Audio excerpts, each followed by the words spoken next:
हाँ तो नमस्कार जी, कैसे हैं? उम्मीद करते हैं बहुत ही अच्छे होंगे मेरे प्यारे विद्यार्थी। हम लोग आज के इस वीडियो में क्लास 10th के फिजिक्स का चैप्टर नंबर 1 का ऑब्जेक्टिव क्वेश्चन करेंगे, जो बिहार के बोर्ड एग्जाम के लिए बहुत ही महत्वपूर्ण होगा। तो चलिए हम लोग आज के इस वीडियो को स्टार्ट करते हैं। चलिए पहला क्वेश्चन देखते हैं क्या है। पहला क्वेश्चन क्या है, प्रकाश किसका रूप है? प्रकाश किसका रूप है? तो प्रकाश एक प्रकार का क्या होता है? ऊर्जा होता है। क्या होता है? ऊर्जा होता है। प्रकाश एक प्रकार का क्या होता है? तो ऊर्जा होता है। क्या होता है? ऊर्जा होता है। तो ऑप्शन क्या हो जाएगा मेरा? बी हो जाएगा। क्या हो जाएगा? बी हो जाएगा। चलिए अगला क्वेश्चन चलते हैं। अगला क्वेश्चन क्या है? अगला क्वेश्चन है अगला क्वेश्चन क्या है? अगला क्वेश्चन है, प्रकाश गमन कैसे करता है? प्रकाश गमन कैसे करता है? तो प्रकाश सीधी रेखा में गमन करता है। कैसे करता है? सीधी रेखा में गमन करता है। कैसे गमन करता है? तो सीधी रेखा में गमन करता है। तो ऑप्शन बी हो जाएगा। क्या हो जाएगा? बी हो जाएगा। चलिए अगला नंबर क्वेश्चन। अगला नंबर क्वेश्चन क्या है? अगला नंबर क्वेश्चन है, प्रकाश की चाल सबसे अधिक किस माध्यम में होती है? प्रकाश की चाल सबसे अधिक किस माध्यम में होता है? तो प्रकाश की चाल सबसे ज़्यादा किस में होता है? तो निर्वात में होता है। किस में होता है? तो निर्वात में होता है। किस में होता है? निर्वात में होता है। निर्वात में प्रकाश की चाल कितना होता है? तो 3 × 10⁸ मीटर प्रति सेकेंड होता है। कितना होता है? 3 × 10⁸ मीटर प्रति सेकेंड होता है। तो ऑप्शन क्या हो जाएगा मेरा? ए हो जाएगा। क्या हो जाएगा? ए हो जाएगा। चलिए अगला क्वेश्चन की ओर हम लोग चलते हैं। अगला क्वेश्चन क्या है, जब प्रकाश की किरणें किसी दर्पण से टकराकर पुनः उसी माध्यम में चली जाती है, उसे क्या कहते हैं? तो क्या कहते हैं? प्रकाश का परावर्तन कहते हैं। क्या कहते हैं? प्रकाश का परावर्तन कहते हैं। क्या कहते हैं? तो प्रकाश का परावर्तन कहते हैं। क्या कहते हैं? प्रकाश का परावर्तन कहते हैं। तो ऑप्शन क्या हो जाएगा? ऑप्शन क्या हो जाएगा मेरा? बी हो जाएगा। क्या हो जाएगा? बी हो जाएगा। चलिए अगला क्वेश्चन की ओर।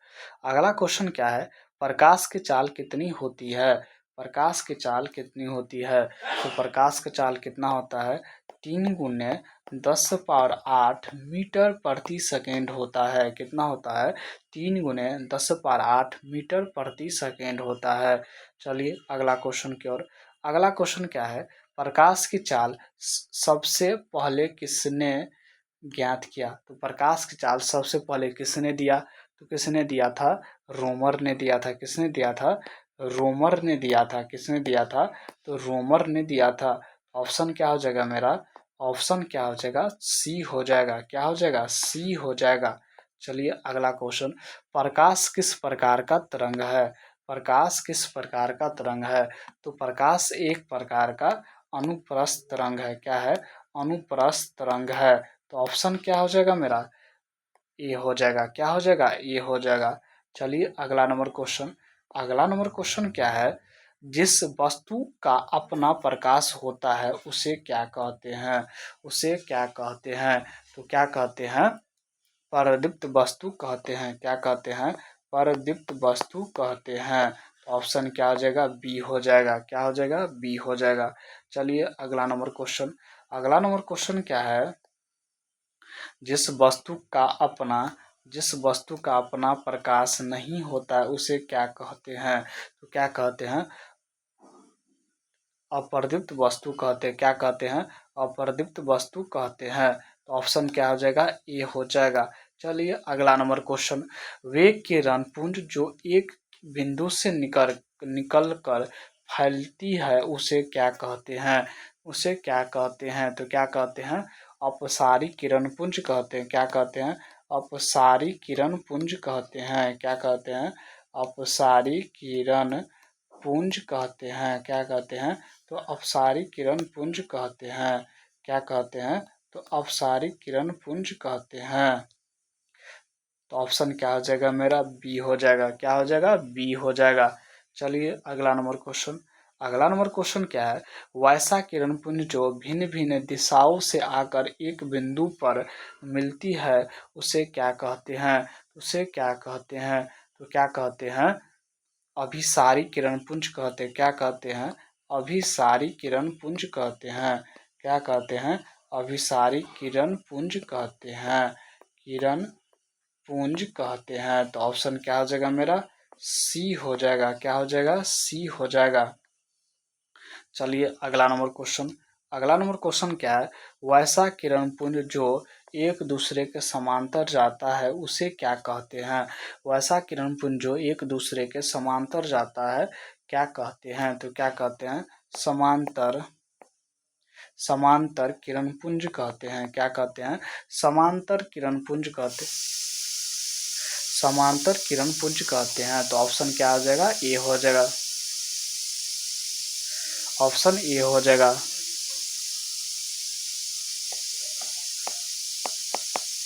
समांतर किरण पुंज कहते हैं। क्या कहते हैं, समांतर किरण पुंज कहते हैं, समांतर किरण पुंज कहते हैं। तो ऑप्शन क्या हो जाएगा, ए हो जाएगा।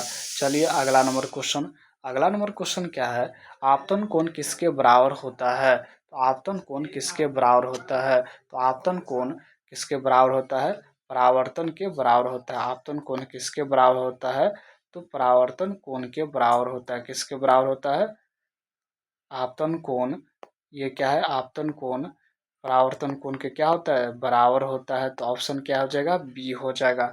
चलिए अगला नंबर क्वेश्चन, यदि आपतन कोण 60 हो तो परावर्तन कोण कितना होता है, तो हम लोग जानते हैं आपतन कोण बराबर क्या होता है, परावर्तन कोण, दोनों आपस में क्या होता है, तो बराबर होता है। क्या होता है, तो बराबर होता है। आपतन कोण बराबर क्या होता है, परावर्तन कोण होता है। क्या होता है, परावर्तन कोण होता है। तो 60 डिग्री आपतन कोण है तो परावर्तन कोण कितना हो जाएगा, 60 डिग्री हो जाएगा। क्या हो जाएगा, 60 डिग्री हो जाएगा। तो ऑप्शन क्या हो जाएगा, ए हो जाएगा।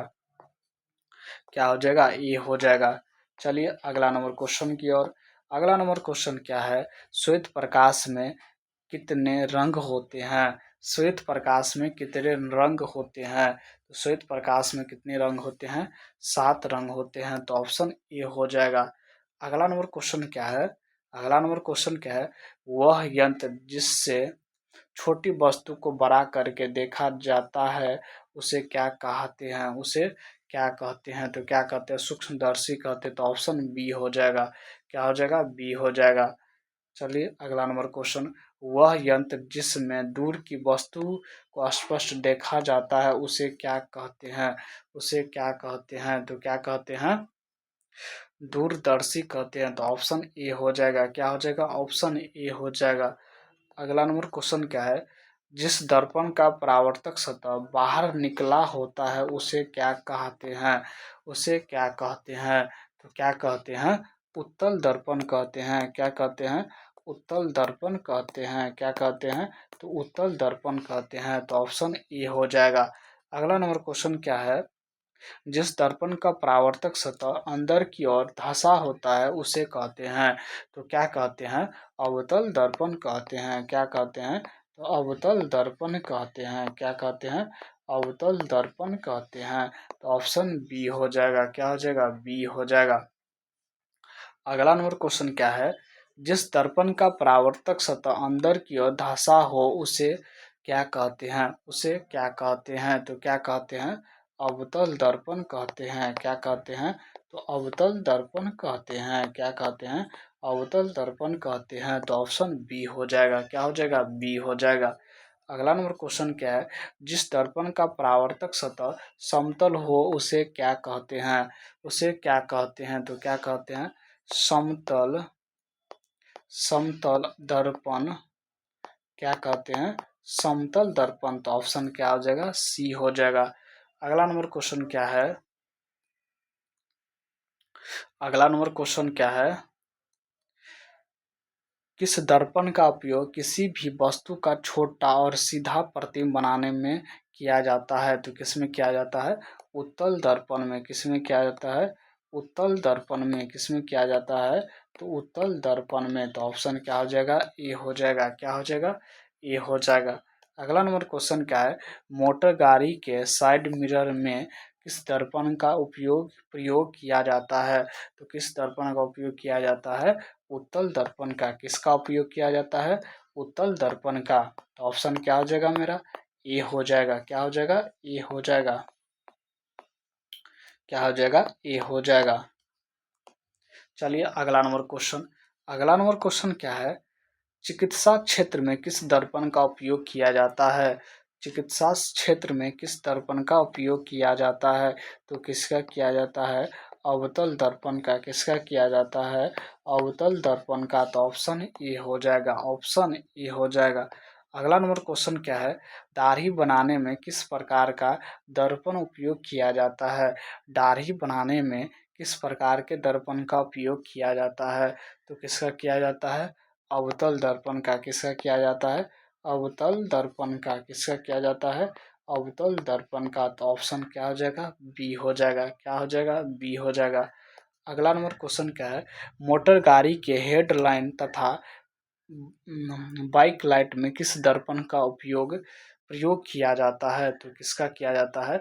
अवतल दर्पण का। किसका किया जाता है? अवतल दर्पण का। किसका किया जाता है? अवतल दर्पण का। तो ऑप्शन क्या हो जाएगा? बी हो जाएगा। क्या हो जाएगा? बी हो जाएगा। चलिए अगला नंबर क्वेश्चन। अगला नंबर क्वेश्चन क्या है, दर्पण के लंबाई को क्या कहते हैं? दर्पण के लंबाई को क्या कहते हैं? तो दर्पण के लंबाई को क्या कहते हैं? दर्पण को लंबाई को क्या कहते हैं? द्वारक कहते हैं। क्या कहते हैं? द्वारक कहते हैं। तो ऑप्शन ए हो जाएगा। क्या हो जाएगा? ए हो जाएगा। चलिए अगला नंबर क्वेश्चन। अगला नंबर क्वेश्चन क्या है, वह रेखा जो वक्ता केंद्र और ध्रुव से होकर गुजरता है उसे क्या कहते हैं? तो उसे क्या कहते हैं? तो क्या कहते हैं? प्रधान अक्ष कहते हैं। क्या कहते हैं? प्रधान अक्ष या मुख्य अक्ष कहते हैं। क्या कहते हैं? प्रधान अक्ष या मुख्य अक्ष कहते हैं। मुख्य अक्ष कहते हैं। मुख्य अक्ष कहते हैं। तो ऑप्शन क्या हो जाएगा? ए हो जाएगा। क्या हो जाएगा? ए हो जाएगा। चलिए अगला नंबर क्वेश्चन। अगला नंबर क्वेश्चन क्या है, वक्ता केंद्र और ध्रुव के मध्य में जो बिंदु होता है उसे क्या कहते हैं? उसे क्या कहते हैं? तो क्या कहते हैं? फोकस दूरी कहते हैं। क्या कहते हैं? फोकस दूरी कहते हैं। क्या कहते हैं? तो फोकस दूरी कहते हैं। क्या कहते हैं? फोकस दूरी कहते हैं। तो ऑप्शन ए हो जाएगा। क्या हो जाएगा? ए हो जाएगा। चलिए अगला नंबर क्वेश्चन। अगला नंबर क्वेश्चन क्या है, अवतल दर्पण में जब वस्तु अनंत पे हो तो वस्तु का प्रतिबिंब कहाँ बनेगा? वस्तु का प्रतिबिंब कहाँ बनेगा? जब वस्तु को अनंत पर रखते हैं तो प्रतिबिंब कहाँ पर बनता है? तो फोकस पर बनता है। कहाँ पर बनता है? फोकस पर बनता है। कहाँ पर बनता है? फोकस पर बनता है। तो ऑप्शन बी हो जाएगा। क्या हो जाएगा? बी हो जाएगा। क्या हो जाएगा? बी हो जाएगा। चलिए अगला नंबर क्वेश्चन। अगला नंबर क्वेश्चन क्या है, अवतल दर्पण में जब वस्तु वक्ता केंद्र पर स्थित हो तो उसका प्रतिबिंब कहाँ बनेगा? उसका प्रतिबिंब कहाँ बनेगा? तो कहाँ बनेगा? वक्ता केंद्र पर ही बनेगा। तो ऑप्शन डी डी हो जाएगा। क्या हो जाएगा? डी हो जाएगा। क्या हो जाएगा? डी हो जाएगा।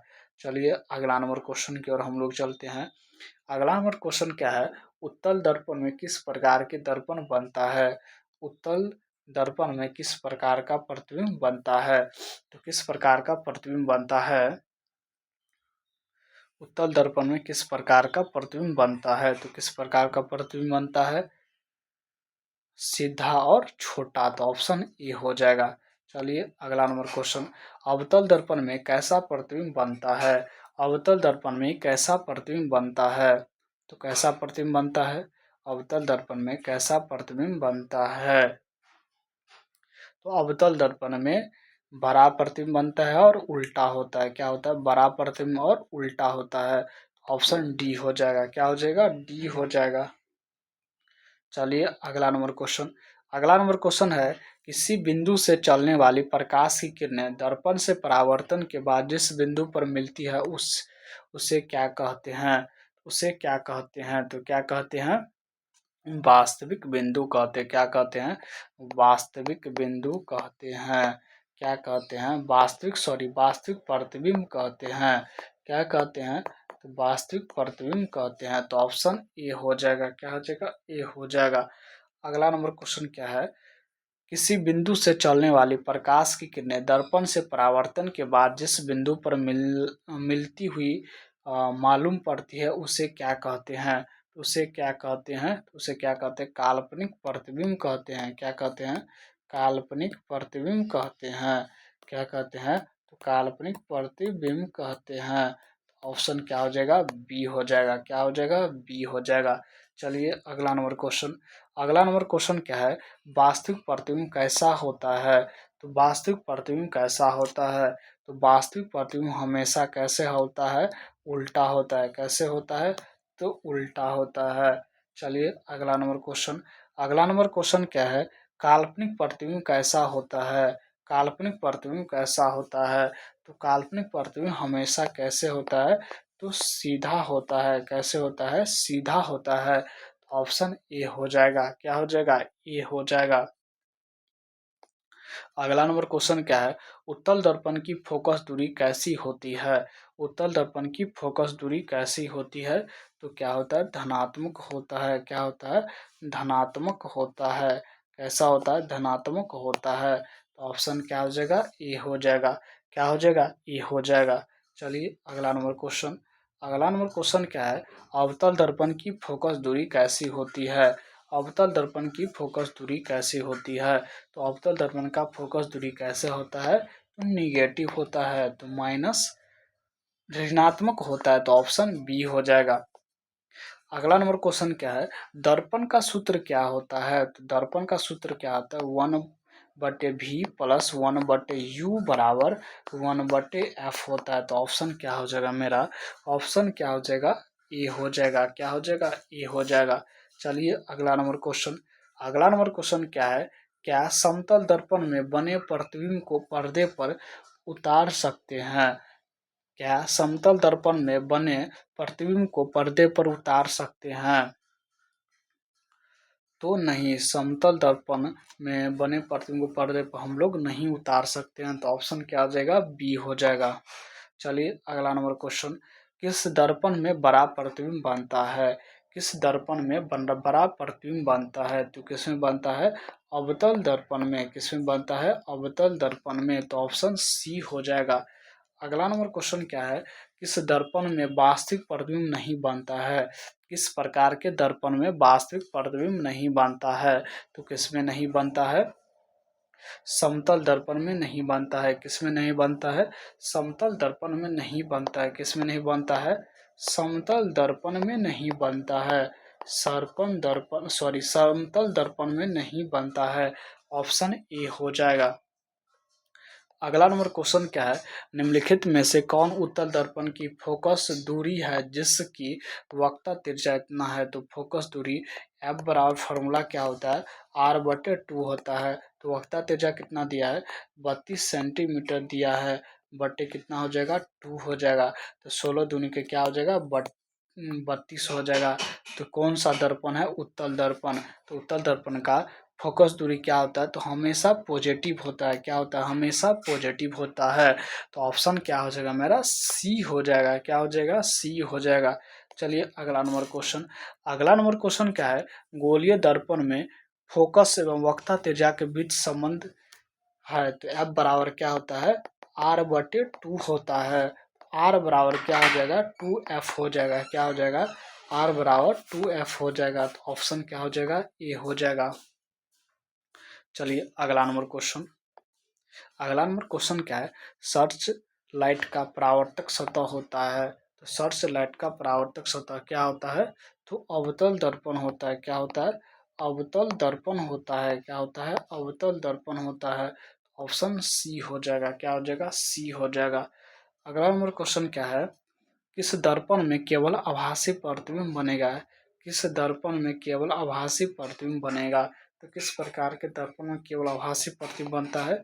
समतल समतल तथा उत्तल में कैसे बनता है? समतल तथा उत्तल में। तो ऑप्शन क्या हो जाएगा? डी हो जाएगा। क्या हो जाएगा? डी हो जाएगा। अगला नंबर क्वेश्चन क्या है?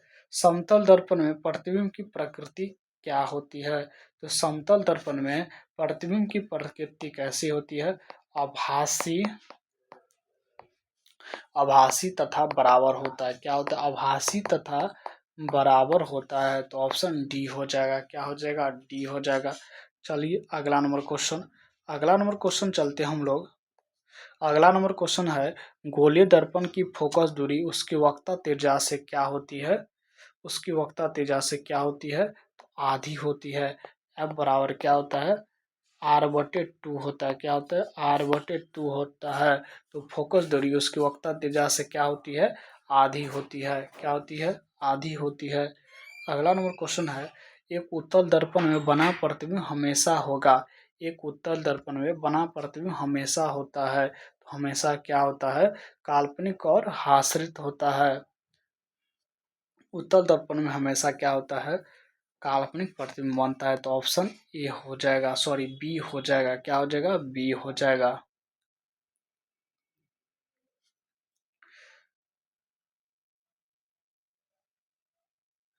चलिए अगला नंबर क्वेश्चन। अगला नंबर क्वेश्चन क्या है? ईंट है। ईंट क्या है? एक प्रकार का अपारदर्शी अपारदर्शी पदार्थ है। क्या है? अपारदर्शी पदार्थ है। तो ऑप्शन सी हो जाएगा। अगला नंबर क्वेश्चन क्या है?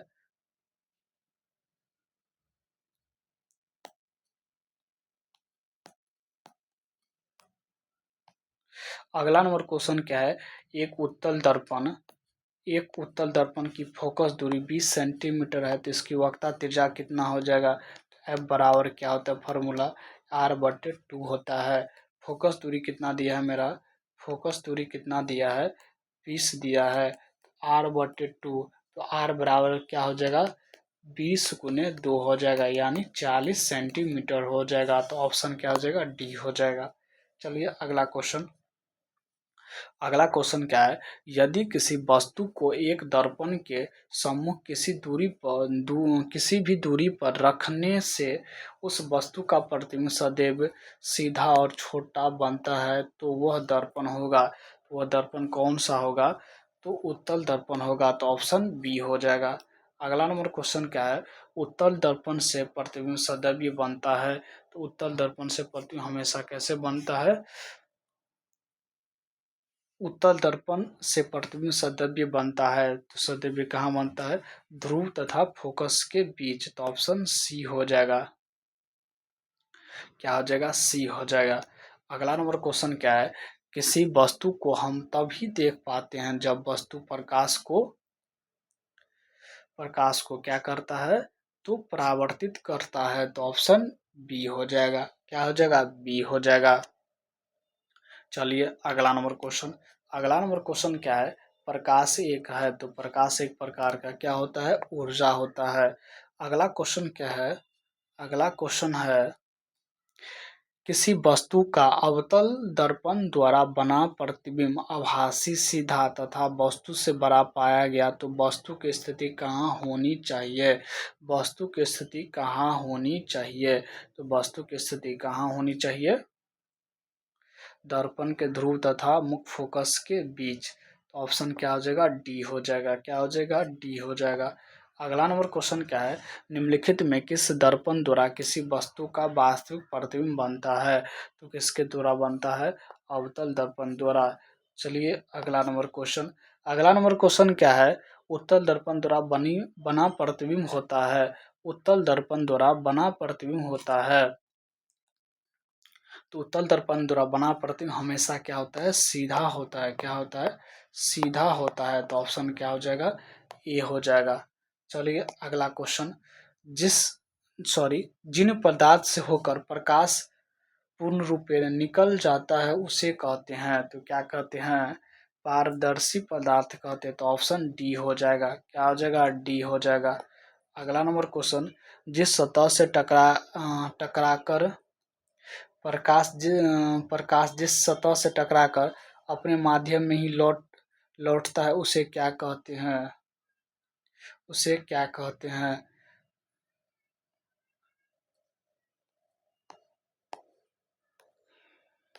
चलिए अगला क्वेश्चन, सोलर कुकर में व्यवहार किया जाता है, तो सोलर कुकर में किस दर्पण का उपयोग किया जाता है, तो किसका किया जाता है, अवतल दर्पण का। किसका क्या आता है, अवतल दर्पण का। तो ऑप्शन क्या हो जाएगा, ये हो जाएगा, क्या हो जाएगा, ये हो जाएगा।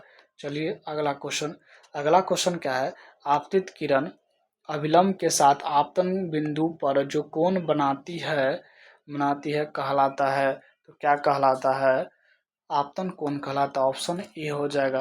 अगला नंबर क्वेश्चन क्या है, काल्पनिक प्रतिबिंब हमेशा क्या होता है, तो काल्पनिक प्रतिबिंब हमेशा क्या होता है, तो सीधा होता है, क्या होता है, सीधा होता है। अगला नंबर क्वेश्चन क्या है, समतल दर्पण में प्रतिबिंब का आवर्धन होता है, समतल दर्पण में प्रतिबिंब का आवर्धन क्या होता है, तो एक के बराबर होता है। तो ऑप्शन सी हो जाएगा। अगला नंबर क्वेश्चन क्या है, गोलीय दर्पण में सभी दूरियों को सदा किसके सापेक्ष मापते हैं, गोलीय दर्पण में दूरियों को किसके सापेक्ष मापते हैं, तो किसके सापेक्ष मानते हैं, ध्रुव के। तो ऑप्शन ए हो जाएगा, क्या हो जाएगा, ए हो जाएगा। अगला नंबर क्वेश्चन है, मोटर गाड़ी के चालक के सामने लगा रहता है, मोटर गाड़ी के चालक के सामने लगा रहता है, तो कौन सा दर्पण लगा रहता है, उत्तल दर्पण लगा रहता है। ऑप्शन बी हो जाएगा। चलिए अगला क्वेश्चन, अगला क्वेश्चन क्या है, प्रकाश के परावर्तन का नियम है, तो प्रकाश के परावर्तन का नियम क्या होता है, साइन आई बट आपतन कोण बराबर क्या होता है, परावर्तन कोण। तो ऑप्शन क्या हो जाएगा, सी हो जाएगा। अगला नंबर क्वेश्चन क्या है, अवतल दर्पण की फोकस दूरी उसकी वक्ता त्रिज्या की क्या होती है, तो आधी होती है, क्या होती है, आधी होती है। ऑप्शन सी हो जाएगा। अगला नंबर क्वेश्चन क्या है, कहाँ पर स्थित होने से वस्तु का प्रतिबिंब अवतल दर्पण के फोकस पर बनता है, तो कहाँ पर बनता है, अनंत पर। तो ऑप्शन डी हो जाएगा। अगला नंबर क्वेश्चन, वस्तु से छोटा और आभासी प्रतिबिंब इनमें किस दर्पण से प्राप्त होता है, तो किस दर्पण से प्राप्त होता है, उत्तल दर्पण और अवतल दर्पण से। तो ऑप्शन सी हो जाएगा। अगला नंबर क्वेश्चन क्या है, निम्नलिखित में किस दर्पण द्वारा किसी वस्तु का आभासी प्रतिबिंब प्राप्त किया जाता है, तो किससे प्राप्त किया जाता है, तीनों प्रकार के दर्पण से। तो ऑप्शन डी हो जाएगा। अगला नंबर क्वेश्चन क्या है, आभासी प्रतिबिंब दर्पण पर कहाँ बनता है, आभासी प्रतिबिंब दर्पण पर कहाँ बनता है, तो कहाँ बनता है, पीछे बनता है। तो ऑप्शन बी हो जाएगा। अगला नंबर क्वेश्चन है, निम्नलिखित में किस दर्पण द्वारा किसी वस्तु का वास्तविक प्रतिबिंब मिल सकता है, तो वास्तविक प्रतिबिंब किस दर्पण में मिलता है। तो ऑप्शन क्या हो जाएगा मेरा, सी हो जाएगा, यानी अवतल दर्पण में वास्तविक प्रतिबिंब मिलता है। चलिए अगला क्वेश्चन, अगला क्वेश्चन क्या है, एक प्रतिबिंब का कार्य हमेशा वस्तु के बराबर है तो दर्पण होगा, तो दर्पण कौन सा होगा, समतल दर्पण होगा, कौन सा होगा, समतल दर्पण होगा, कौन सा दर्पण होगा, समतल दर्पण होगा। तो ऑप्शन सी हो जाएगा। अगला नंबर क्वेश्चन क्या है, वक्ता त्रिज्या 1 मीटर की अवतल दर्पण की फोकस दूरी होगी, एफ बराबर क्या होता है, r/2 होता है, r/2 होता है। तो कितना दिया है, वक्ता त्रिज्या 1 मीटर दिया है, तो 1 मीटर बराबर कितना होता है, 100 सेंटीमीटर होता है, कितना होता है, 100 सेंटीमीटर होता है। तो यहाँ पर हम कितना लिखेंगे, 100 सेंटीमीटर लिखेंगे, बटा कितना हो जाएगा, 2 हो जाएगा। इसको हम काटेंगे तो कितना हो जाएगा, 50 दूनी के 100 हो जाएगा, 50 सेंटीमीटर।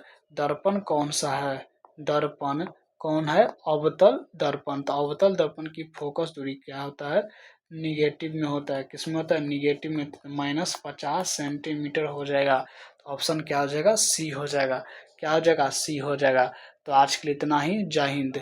अगले वीडियो में हम लोग क्लास 10th के फिजिक्स के चैप्टर नंबर 2 को स्टार्ट करेंगे। तो आज के लिए इतना ही, जय हिंद।